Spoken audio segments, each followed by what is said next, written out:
형님 안녕하세요. 오늘은 마술 도구 낼 때 마술 사이에 내는 게 더 좋으신가요? 아니면 마술 아예 모르는 많은 일반인들이 하는 게 좋은가요?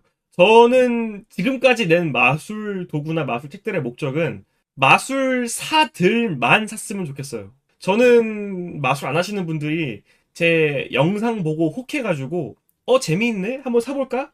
했을 때 좋은 도구도 있어요, 확실히. 예를 들어서 뭐 피닉스나 뭐 미스틱, 블랙홀 같은 경우는 난이도가 그렇게 높지가 않기 때문에 일반인 분들도 마술 안 하시는 분들도 그냥 사서 연출하면 좋으니까. 왜냐면은 마술이라는 게 또 이제 주변 사람들한테 호감을 얻기 좋은 장르가 맞거든요. 그렇기 때문에 그 사람들의 인생에 어떤 보탬이 됐으면 좋겠어요. 하지만 뭐 하울릭이나 1023이나 로스트는 좀 어렵죠. 뭐 이데아 같은 경우는 누가 날 수 있으니까 이제 번외고 약간 이런 쪽은 마술을 안 하시는 분들이 안 샀으면 좋겠어요. 왜 그러냐 하면은 돈 낭비야. 솔직히 얘기해서 그러니까 돈 낭비라고 하기도 애매하죠. 왜냐면은 결국에는 그 사람이 그걸 사서 어떤 지식의 깨달음을 얻었으면은 그것만으로도 충분하다고 생각하거든요.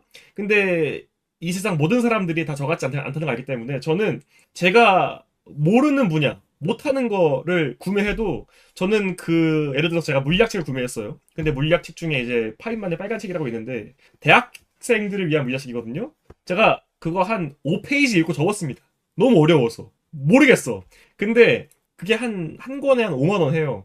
근데 그 초반 1, 2페이지에 우리는 왜 물리학을 배워야 하는가라는 약간 그런 비슷한 느낌의 약간 포워드가 쓰여져 있어요. 책이 한 400페이지 되는데 저는 그 2페이지 읽고도 만족했습니다. 왜냐하면 내가 결국에는 모르는 정보를 5만 원 주고 얻은 거니까. 근데 이 세상 모든 사람들이 다 그렇진 않죠. 내가 저거 영상에서 보이는 PH가 하는 저 마술 도구를 사서 지금 당장 내 옆에 있는 사람한테 보여줘야겠다. 뭐 내 여자친구한테 보여줘야겠다. 아니면 뭐 누구한테 보여줘야겠다.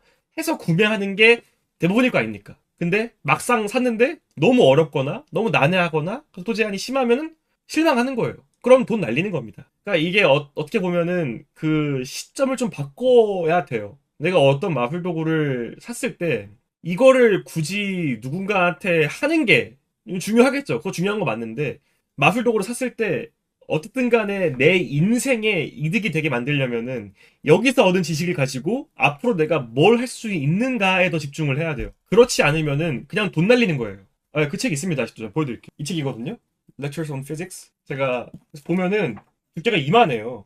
근데 이제 초반에 파이만의 머릿말 해가지고 자신이 이제 대학생들 가리키면서 있었던 뭐 에피소드나 이제 그런 것들을 막 얘기해주고 서문 재밌고 초반에는 쉬워요. 움직이는 원자 뭐 강의에 앞서 모든 물질의 원자로 이어졌다. 이건 이해할 수 있어요. 근데 뒤로 가면 갈수록 뭐 이제 이런 전문 용어들이 막 나오면서 결국에는 이해를 할 수가 없습니다. 근데 나는 만족해요. 재밌었거든 초반이. 네, 아무튼간에 이야기가 좀 샜네요. 그래서 이런 결정은 판매량을 위한 결정입니다. 그리고 어떻게 보면은 잘 팔리는 마술이 그게 있어요. 내가 항상 어떤 작품이나 그런 거 볼 때 좋은 작품이란 무엇인가? 뭐가 좋은 작품이죠? 어떤 게 좋은 마술인가? 어떤 게 좋은 영화인가? 예를 들어서 한국에서 개봉했던 천만 영화 해운대 같은 경우 천만 넘긴 넘었죠. 근데 이제 평가단들의 평가가 좋지 않은 걸로 유명합니다. 그러면 또 어떻게 보면은 많이 팔렸다고 많은 사람들이 그걸 봤다고 해서 좋은 영화는 아닌 것 같아. 근데 또 보면은 막 고전 명작 중에 관객 몇 명 없지만은 진짜 좋은 영화 많거든요.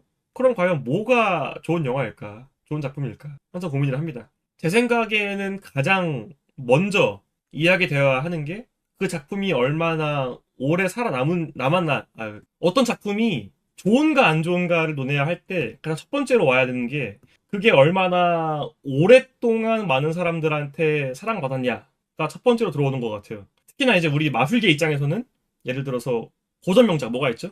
뭐 트위스트 에이시즈 있죠. 리셋 같은 경우는 뭐 리셋도 고전 명작이죠.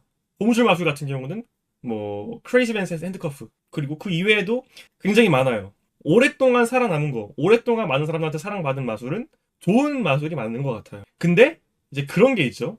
그러면은 이게 어떤 마술이 좋은 마술인지 안 좋은 마술인지를 분간하려면은 굉장히 오랜 시간이 걸려요. 어쩔 수가 없어요. 내가 지금 낸 마술이 좋은 마술인지 나쁜 마술인지를 알려면은 20년 뒤까지 기다려야 돼요. 그래서 제 생각에 두 번째로, 그러니까 첫 번째는 그 마술이 얼마나 오래 남아나느냐, 그 마술이 얼마나 오래 갔느냐가 첫 번째고, 두 번째는 결국에는 판매량이에요. 얼마나 많은 사람들이 그 마술을 위해 돈을 지불했냐가 제 생각에는 그 마술이 좋은 마술인가, 나쁜 마술인가를 판단하는데, 단편적으로는 좋은 기준일 수 있다고 생각합니다. 근데 그 단편적이라는 게 예를 들어서 하루, 이틀이 아니라 적어도 한 3개월, 1개월, 뭐 한 2개월은 봐야겠죠. 왜 그러냐 하면은 이제 마술 도구 같은 경우는 옛날에 그런 사건이 있었어요. 그 블론디, 혹시 이 사건 아시는 분? 블론디라는 마술사가 그 이름을 가리고 출시한 마술 도구가 있었어요. 그때 당시에 이제 더 픽이라는 마술 도구가 있었는데 그게 뭐냐 하면은 쉽게 말해서 관객이 종이에다가 이제 적은 정보를 뭐 예를 들어 관객이 종이에다가 뭐 동물 이름을 써요. 그 다음에 지갑 안에 넣어요. 그러면은 마술사는 지갑 안에 들어있는 그 동물 이름을 이제 몰래 볼 수 있는 그런 도구가 나왔거든요. 근데 그게 엄청나게 트레일러도 좀 약간 애플틱 나게 하면서 좀 많은 호응을 얻었어요. 그래가지고 예약 판매로 좀 많이 팔린 걸로 기억을 합니다. 저도 샀고요. 최효도 말씀님도 샀습니다. 그리고 제 주변에 아는 마술사들도 많이 샀고요. 제가 받아봤거든요. 안 보여요. 지갑 안에 정보를 넣고 지갑 안에 종이를 넣고 보려면은 막 이러고 봐야 돼요. 막 이러고 봐야 돼. 그래가지고 이게 저뿐만이 아니라 해외에서도 엄청나게 큰 논란 돼가지고 그때 당시에 이제 그거를 이제 뭐 리콜 하느냐 마느냐 막 이야기가 많았는데 결국에는 그거를 이제 뭐 리콜을 해준 걸로 알고 있는데 저는 그냥 뭐 아유 그냥 뭐 얘가 이렇지 해가지고 그냥 말았습니다. 아무튼 간에 이런 경우에는 초반에 어떤 마술사의 이름값이나 네이밍 브랜드값 때문에 판매량이 뛸 수 있죠 갑자기. 근데 이제 그 이후 2, 3개월 동안은 예, 뭐 몇 개 안 팔렸겠죠. 아무튼 간에 이제 그런 예, 느낌으로 판매량이 좋은 마술을 판단하는데 단편적으로는 큰 도움이 된다고 생각을 합니다. 이게 어떻게 보면 굉장히 속물적인 이야기일 수도 있는데 저는 돈이라는 게 절대로 절대적인 기준이 될 수는 없는 거죠. 근데 그걸로 비교를 하지 않으면은 다른 무언가가 와서 비교를 해요. 내가 예를 들어서 이 로스트라는 기믹덱이 35,000원이죠.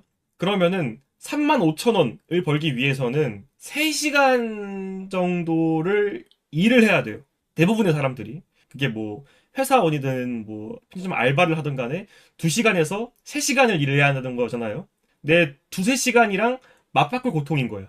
내가 저 마술을 하나 하려면은. 그러면은 예를 들어서 이 마술을 100명이 구매를 했어요. 그러면 대부분의 한 90명 이상의 사람들은 3시간의 고통을 지불하고 저 마술을 산 거란 말이야. 그러니까 얼마나 많은 사람들이 본인의 고통을 감수하고 돈을 내느냐가 제가 봤을 때는 결국에는 그게 돈의 원리이기 때문에 제가 항상 전 돈을 바라볼 때 저 돈이 얼마였을 때 저 돈은 내 고통으로 환산을 해요. 내가 몇 시간 일을 했을 때 번 돈을 지불할 만큼의 가치가 있느냐로 판단하거든요. 다른 사람들도 이런 사람들이 있을 거긴 해요. 그래서 뭐 내가 택시를 타든 버스를 타든 간에 비싼 뭐 핸드폰 사든 간에 내가 100시간 일해서 얻을 고통으로 지불할 만한 가치가 있느냐로 어떤 물건을 구매하거든요. 그래서 제가 항상 스마트 스토어 보면은 이렇게 판매량 쭉 보이잖아요. 그래서 판매량이 높으면은 아 이거는 이만큼 많은 사람들이 본인의 고통을 감수하고 돈을 지불한 거구나 라고 판단을 해요. 본인의 고통을 감수하면서까지 돈을 지불한 것은 좋은 마술이기 때문에 라고 생각을 합니다. 이제 물론 가끔씩은 뭐 트레일러에 혹해서 혹은 한순간의 이끌림에 의해서 구매한 경우도 있겠지만은 요즘에는 뭐 리뷰도 많이 쓰이고 보시면 알겠지만은 제 도구 발매하자마자 거의 한 달 내로 이렇게 리뷰도 올라오고 하는 거 보니까 여러 가지 고민했을 거 아니에요. 이제 그렇기 때문에 저는 이제 판매량 결국에는 돈이 어디로 움직이느냐를 봤을 때 그 도구가 많이 팔렸다. 그 도구가 돈이 많이 들어왔다 하면은 저는 일단은 좋은 마술이라고 판단을 하는 것 같습니다. 말이 되게 길어졌네요. 블랙홀 같은 경우는 많은 사람들이 이 도구를 비싸다고 해요. 그리고 저도 막 2, 3천 원짜리 중국산 싸구려 플라스틱으로 된 도구를 보다가 12만 원짜리 베니싱 덱을 보게 되면은 일단 처음 드는 생각은 비싸다고 생각할 게 많을 것 같아요. 근데 지금 발매한 지 거의 4년이 됐는데 불구하고 아직까지도 없어서 못 팔아요. 지금 저희 샵에서도 품절이고 지금 제가 몇 개 더 만들어서 입고를 하려고 뒤에 놨는데 아직까지도 팔립니다. 심지어 잘 팔려요. 그 어느 신작보다 블랙홀은 잘 나가요. 참 신기해요. 제가 블랙홀이 이 정도로 잘 될 줄은 몰랐어요. 그냥 좋은 피니싱 덱을 내보자 해가지고 냈는데 사람들이 이렇게 상상을 초월할 정도로 많이 살 줄 몰랐어요. 그러니까 너무 신기해요. 저도 그거 보면서. 사람들이 비싸다고는 해. 근데 계속 팔려요. 끊임없이 팔려요. 제가 봤을 때 한 5년, 10년 뒤에 팔릴 거예요. 이건 블랙홀 같은 경우는. 제가 그래서 말했지만은 예전에 어느 세미나를 갔었는데 너무 궁금해서 여기 혹시 그 블랙홀 구매하신 분 손들어 보라 그랬어요. 정확히 기억 안 나는데 예를 들어서 그 자리에 한 30명 있었다? 그러면은 한 5명에서 6명 빼고 다 손든 것 같거든요. 제 기억으로는.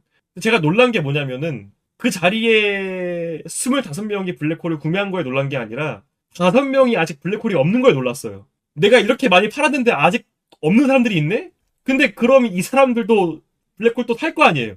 그럼 나는 얼마나 더 만들어야 돼, 블랙홀을? 진짜 블랙홀이 만들기 좀 까다로워요, 근데. 그것도 지금 블랙홀 만드시는 공장 사장님도 지금 건강이 좀 안 좋으셔가지고. 분명 제 생각에는 몇 년 내로 공장을 바꾸거나 단종이 될 것 같은데, 그 전까지는 열심히 해봐야죠. 네, 아무튼 간에.